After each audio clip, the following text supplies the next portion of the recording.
Le mouvement franco-camerounais des citoyens pour la paix et la solidarité, qu'il a soutenu, a choisi de lancer un appel le jour de son anniversaire, l'incitant à se présenter contre Berthoud. Désolé de vous interrompre, ce rapport peut contenir des commentaires soumis au choix de l'auteur.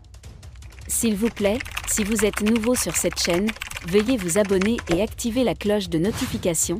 De cette façon, vous serez averti lorsque nous publierons de nouveaux rapports sur cette même chaîne. Merci. C'est le message fort que les Francs de l'Est adresseront à leur idole au Stade Berthois le 21 août 2023.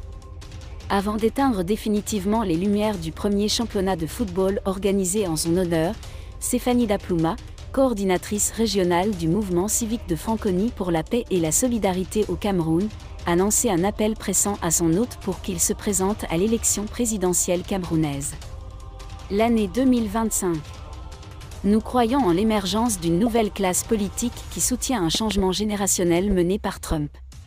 Aujourd'hui, nous souhaitons à Franck-Emmanuel Bija un très joyeux anniversaire. Nous l'encourageons à se présenter à l'élection présidentielle de 2025, a-t-elle déclaré dans son discours. Selon elle, le mouvement civil français pour la paix et la solidarité au Cameroun entend soutenir fidèlement les actions qui contribuent à l'émergence du Cameroun aujourd'hui ou demain en 2035.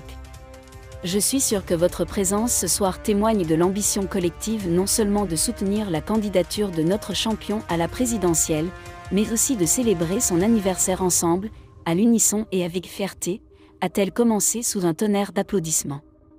Pour certains observateurs de la scène politique locale présents à l'événement, il s'agissait d'un pari gagnant pour les organisateurs du tournoi de football, qui mobilisait la diversité raciale, politique et culturelle de la population de genre de la ville. Malgré la faible participation des visiteurs et des élites locales pour des raisons inconnues, Stéphanie Daploum a bénéficié du soutien des membres du Bureau national franquiste pour mobiliser les ressources nécessaires au bon déroulement de l'événement. Un esprit de fraternité, d'amitié et de fair-play. Du jour de départ le 5 août au jour final le 21 août 2023, 8 équipes seront réparties en 2 groupes et s'affronteront pour la maîtrise et la force technique avec honneur dans un esprit de fraternité, de joie et de justice. Pour favoriser le vivre ensemble et à non-discrimination, les équipes participant à ce tournoi festif sont composées de joueurs issus de différentes régions de la ville de Berthois.